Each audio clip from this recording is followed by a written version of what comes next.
ASMRGaming News.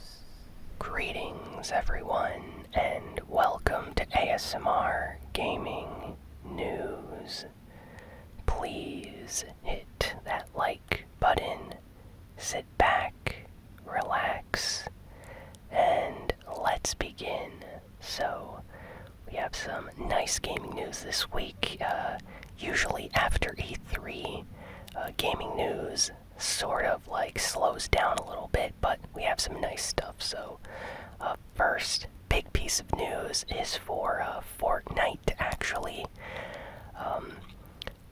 The ex-director of Fortnite, he was an employee at Epic Games, was director during Fortnite's development back in the early 2010s, I believe, like 2011 to like 2013.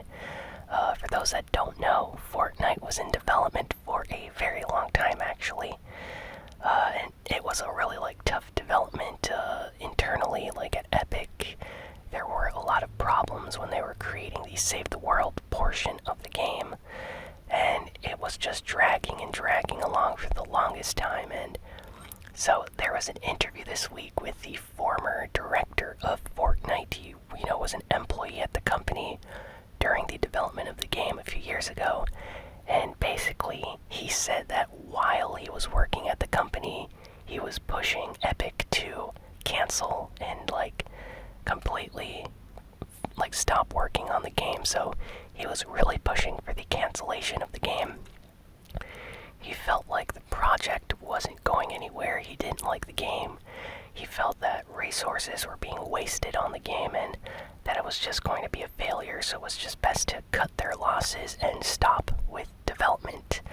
So he said that Epic, it was a good thing that he left the company, because after he left, shortly, a year or two later, the game came out and then became a huge success with its Battle Royale mode. So it's kind of funny, because if this guy did stay at the company, he actually said this, if he stayed, the game would have gotten canceled for sure.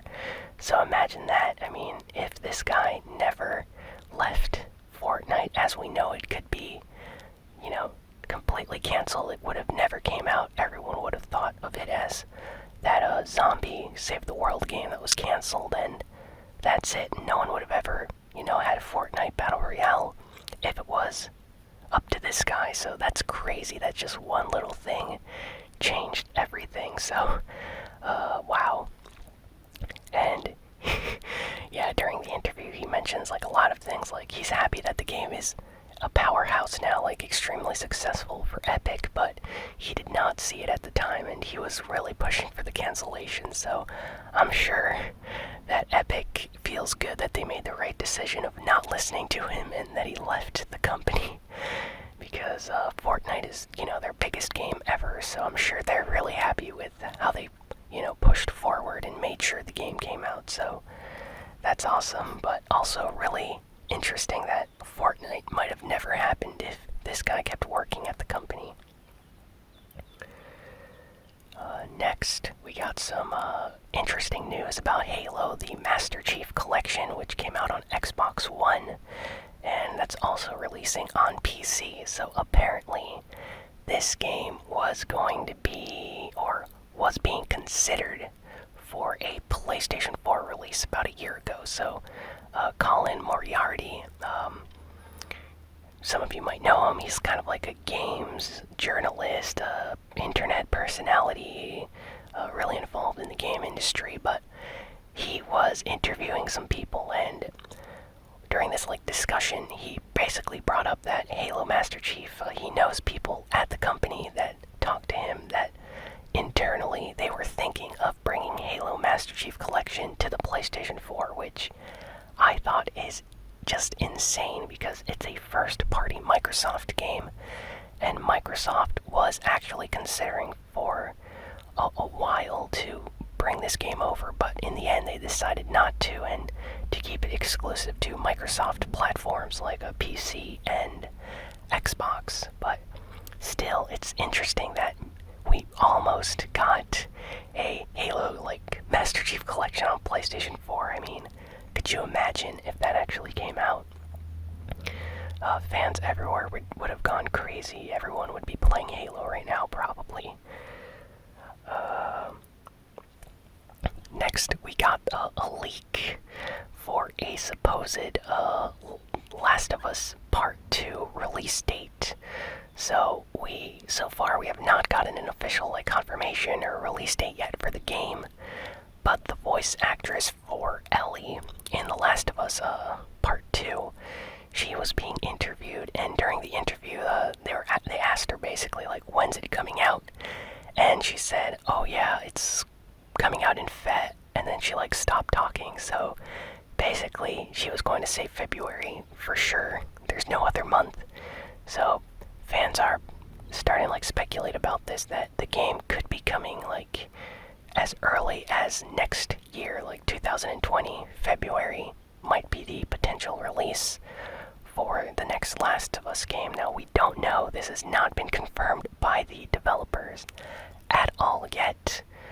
But I don't know, I hope it actually does come out then, because we don't have to wait forever, and it's going to be one of the biggest, first-party PlayStation games after Death Stranding for sure. So, can't wait to get, an official confirmation about this soon, hopefully. I'm sure the development studio did not like that she almost leaked the release date unintentionally. Crash Team Racing Nitro-Fueled came out this week. It's the big, Crash Bandicoot return to kart racing. It's a remake of the original PlayStation 1 game. Just like the original Crash Bandicoot trilogy was remastered, this is a remaster of the, racing game. Crash Team Racing was very popular when it released back on the PlayStation 1. And this new version tries to recapture that same kind of feeling and bring it to modern systems. And so far, reviews for it have been fairly positive. I think it has an 85 right now on Metacritic, last I checked. So it's doing fairly well for a remake of a kart racing game from the late 90s, I believe is when it came out, 99 possibly.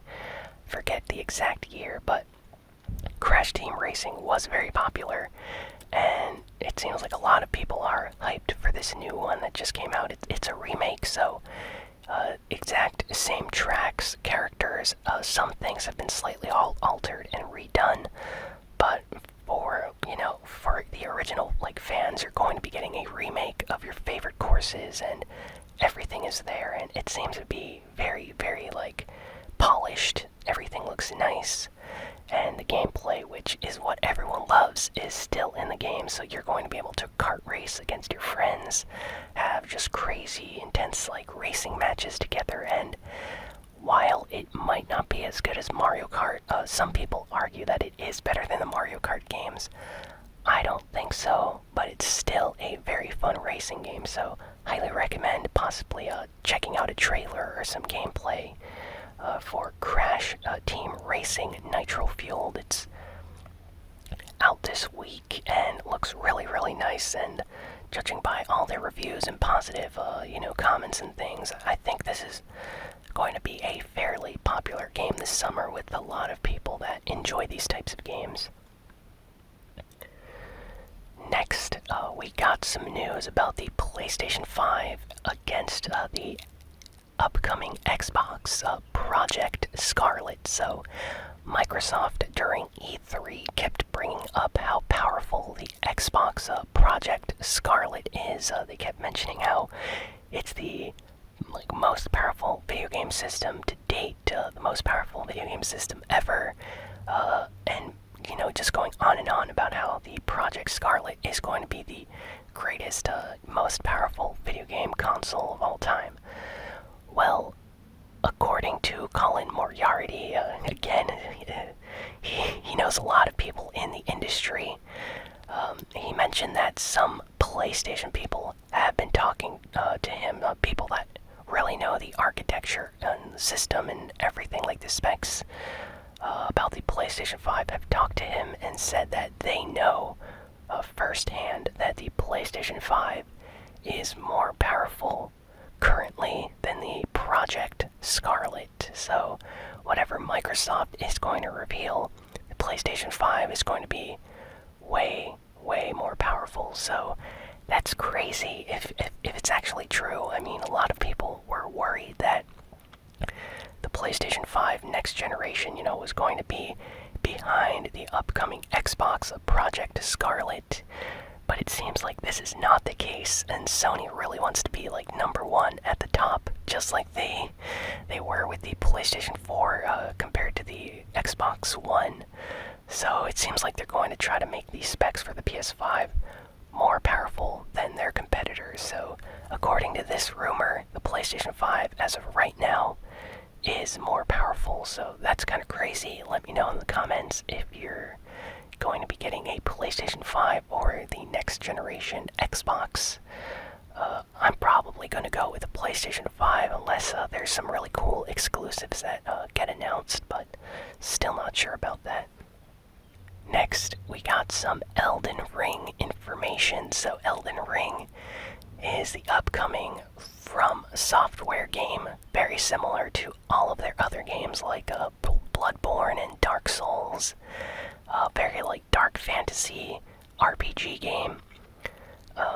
This one though is going to be unique because George R.R. Martin, the writer for the Game of Thrones books, he is actually involved with the creation of characters, lore, and mythology for this game. So the developers at From Software, the guys, involved with Dark Souls and Bloodborne, they invited George R.R. Martin to meet them. They had like a meeting, signed a contract, and decided to let George R.R. Martin come up with like the world, characters, lore, and mythology for this game. So it has like a really like high fantasy, dark fantasy feeling to it. And apparently George R.R. Martin really liked the concepts and ideas and stuff they were throwing at him, so he created something insane. And then Miyazaki, who is the director of the Dark Souls and Bloodborne games, he is going to be in charge of the story. So George R.R. Martin is not writing the story for Elden Ring. That is going to be Miyazaki. What George R.R. Martin is going to be involved with is the lore, like the game lore, the mythology, and certain characters and stuff like that, because he really enjoys that about like world building. So it seems like they're trying to make something special and unique with Elden Ring. So hopefully we get some more news about that in the future. It's most likely going to be a very big title just because of these big names attached to the project. But yeah, I'm excited for Elden Ring. We don't know much about the game, just the teaser trailer that they showed at E3. But the fact that these two big, people are in charge makes it very interesting in the eyes of many video game fans out there, especially ones that are into fantasy games.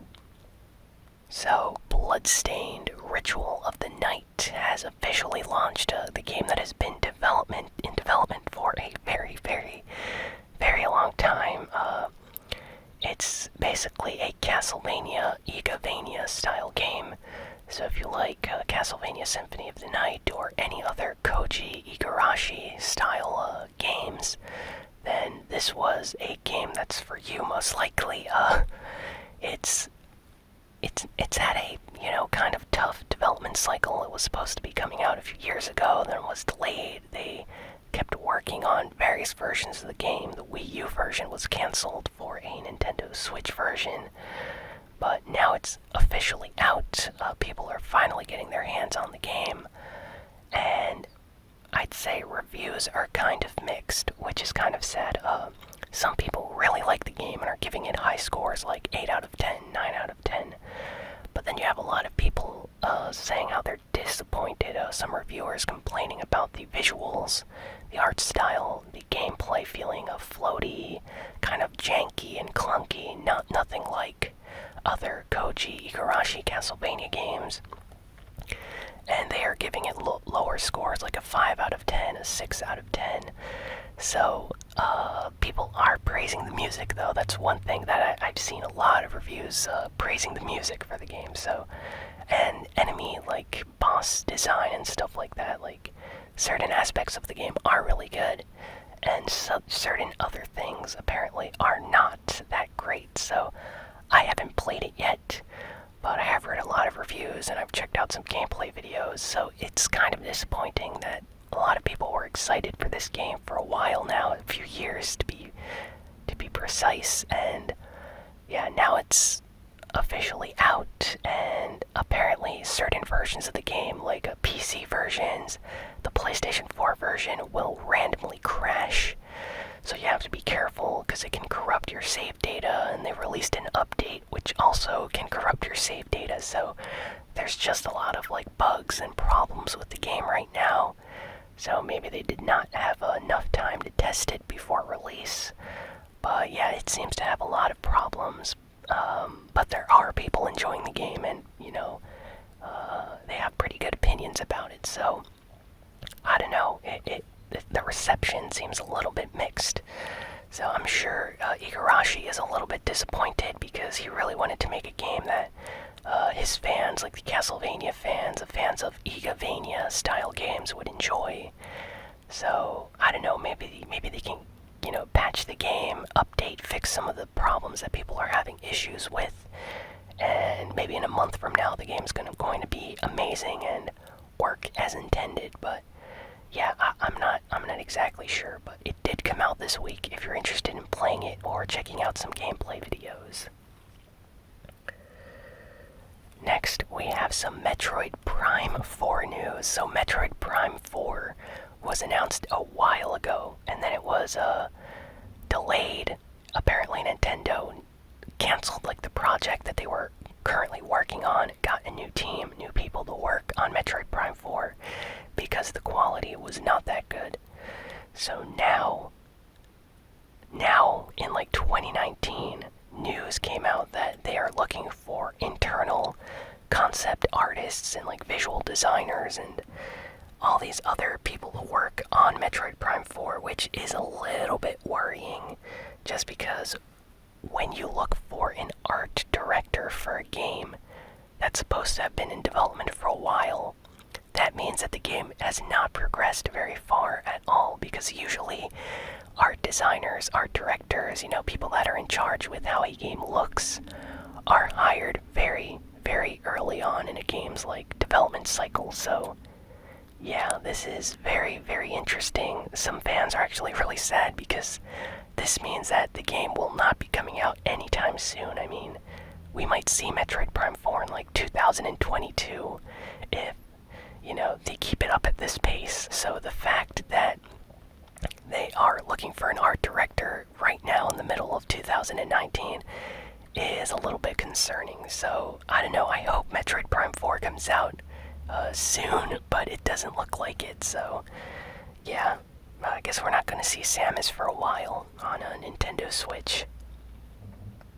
Next, we got some news about the upcoming Legend of Zelda Link's Awakening remake coming out on the Nintendo Switch.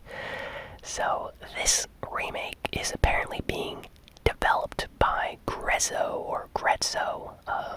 They are a Japanese development studio. They worked on the remake for Ocarina of Time and Majora's Mask on the 3DS, and they did a fantastic job on those like remade versions of the game in 3D. So yeah, apparently they are the ones working on this Nintendo Switch game. They have not completed development yet. They still need, to finish certain things about it. So that is why the build at E3 had some frame rate drops, a few problems here and there. But they are planning to wrap up the game in time for launch. So that's nice, and I'm glad that they are the ones working on this game because they have a track record, a nice track record of working on remade Zelda games and doing a great job. So I'm excited, can't wait to play Link's Awakening on the Nintendo Switch because it's one of my favorite handheld Legend of Zelda games. So next we have some news for an upcoming Puzzle and Dragons game called Puzzle and Dragons Gold. And it's coming out on the Nintendo Switch first in Japan, and then it's releasing in North America. No information about a European version yet, but I assume it will release there as well. But the North American version is going to be localized, and this is going to be the second localized Puzzle and Dragons game on a console-like system since the 3DS. Puzzle and Dragons previously came out on the 3DS as part of a special Super Mario Brothers version with its own standard Puzzle and Dragons game, and it was received pretty well on 3DS. It had a lot of fans. I heard that the game did not sell as great as intended, but it still did okay.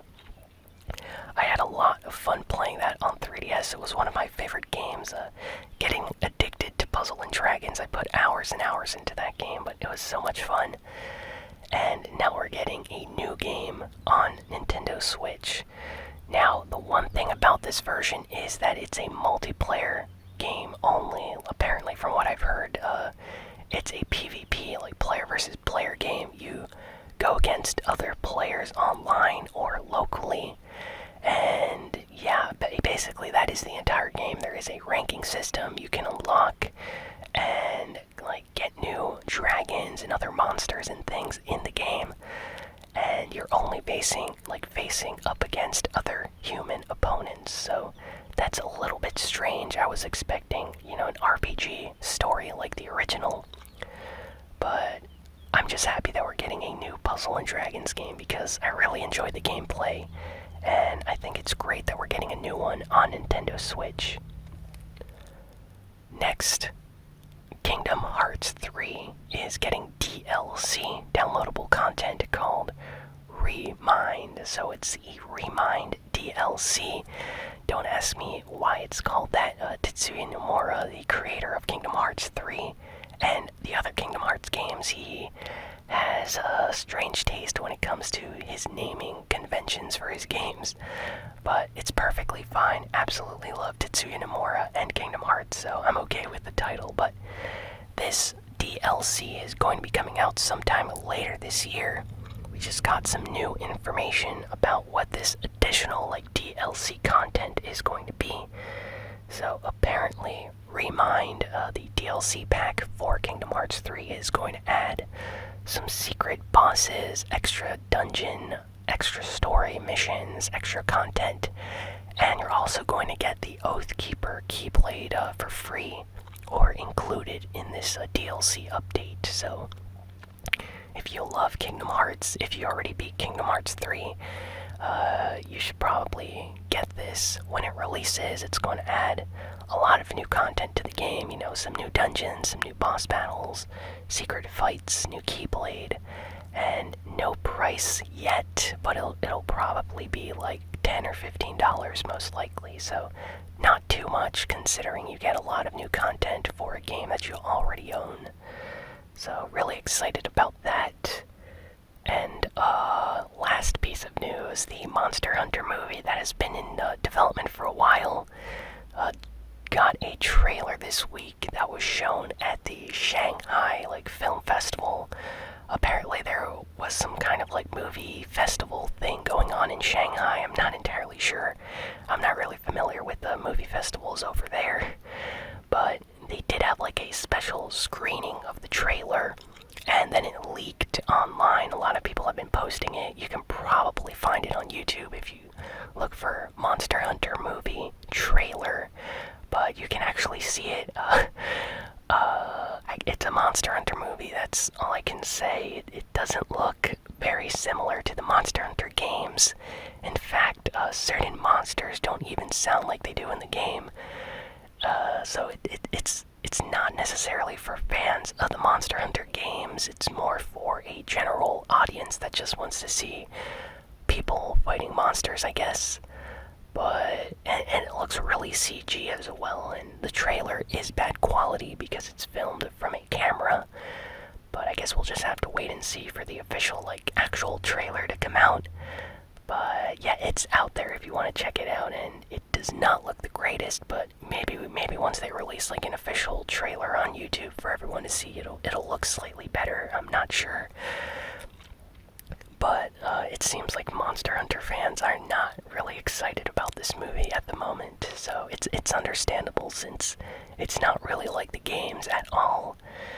But yeah, that is all the video game news for this week, so I hope you all enjoyed listening or watching this video. Please let me know what your favorite piece of game news was. Be sure to like, comment, share, and subscribe, and if you want to help support the channel and the creation of videos just like this one, head on over to patreon.com/ASMRGaming, and with as little as $1 a month, you can help support the channel and the creation of videos like this, so really appreciate it if you would do that. And yeah, that's it for this video, so thank you so much for watching, and I will see you all next time. So long, and farewell.